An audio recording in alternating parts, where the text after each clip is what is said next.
Ding dong, the witch is dead.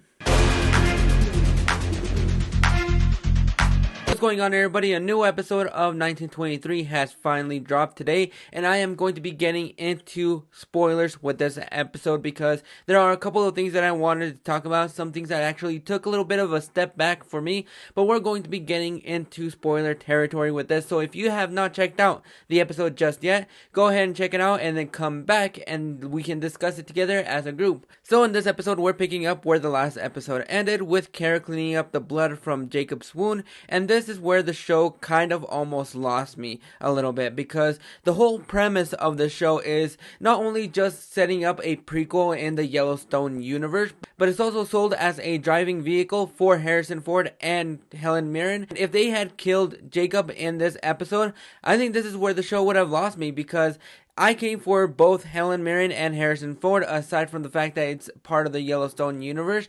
But those two were the reasons why I was really excited for this show, because I wanted to see what they were going to be like on screen in their first TV show. And I knew that Jacob was going to make it through, but the way they really made us wait for the result of what happened to Jacob, and if they were going to kill him off, I think that's where the show would have lost me. I would have split ways with the show.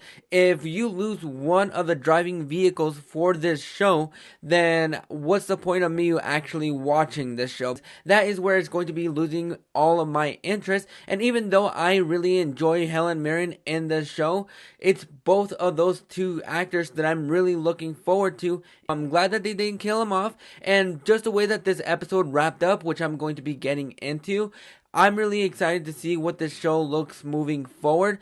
Although we do have to wait almost a month for a new episode, that's going to be really killing me, because we don't have Yellowstone right now. That one's also on a little break, and now this one's going to go on a short little break, not too long, but still, we're not going to be getting another episode until February 5th, so that's going to be very stretching it out for me just a little bit.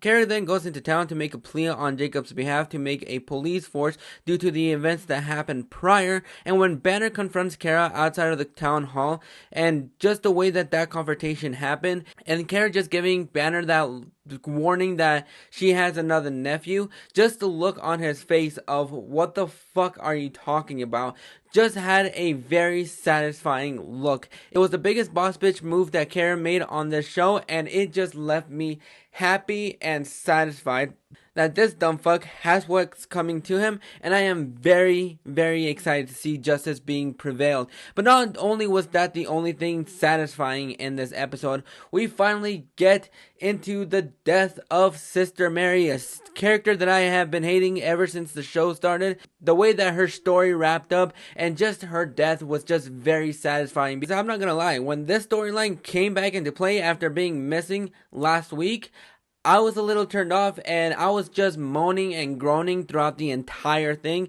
and I was just not really invested in this storyline anymore, because I get it. These are characters that you're supposed to fucking hate, and boy do I fucking hate these sisters. Mostly Sister Mary, but the other ones are accomplices too, because they're just watching, and just the way that she tortures Tiona in this episode was not only hard to watch, but it was emotionally devastating. There were moments in that scene that were hard for me to watch, and just when she's trying to make her escape and she pays Sister Mary a visit and just sacks her where she lays, that was the most satisfying thing that I had watched on this show. I was just ready for this bitch to just fucking eat it, because nobody was making any sense out of her. You can beat the living shit out of her, but it doesn't matter what you tell her or how many ways you beat her. She's never going to learn, and she's never going to be satisfied until Tiona is dead in the ground. And guess who came knocking first? Tiona. I'm so satisfied that she got the upper hand, and I'm so glad that we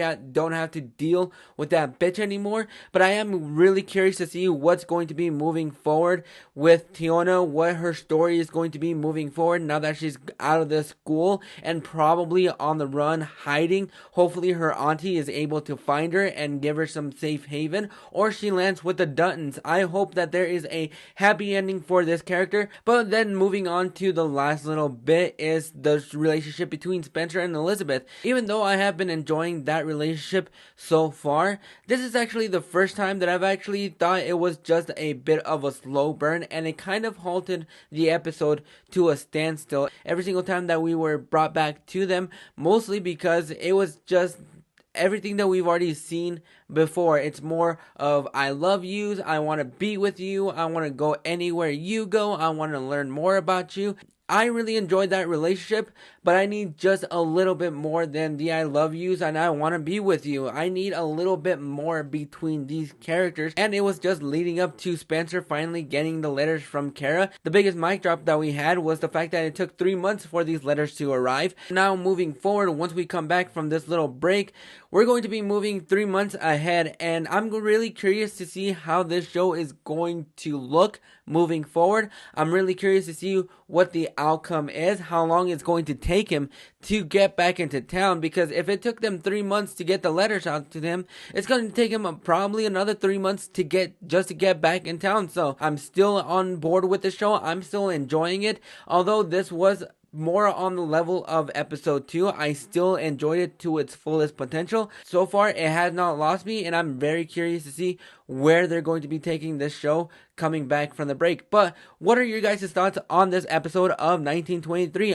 Are you guys still on board with this show, or have you just lost interest? Go ahead and drop those thoughts in the comments below. And if you like this video, go ahead and click that like and subscribe button so you don't miss more recaps on 1923 when we come back from the break. Starting next week, I'm going to be starting to cover The Last of Us, so I'm really excited for that show. So if you are going to be wanting my thoughts on The Last of Us, click that bell notification so you know that a video has been posted. Until next time, I'll catch you guys on the flip side.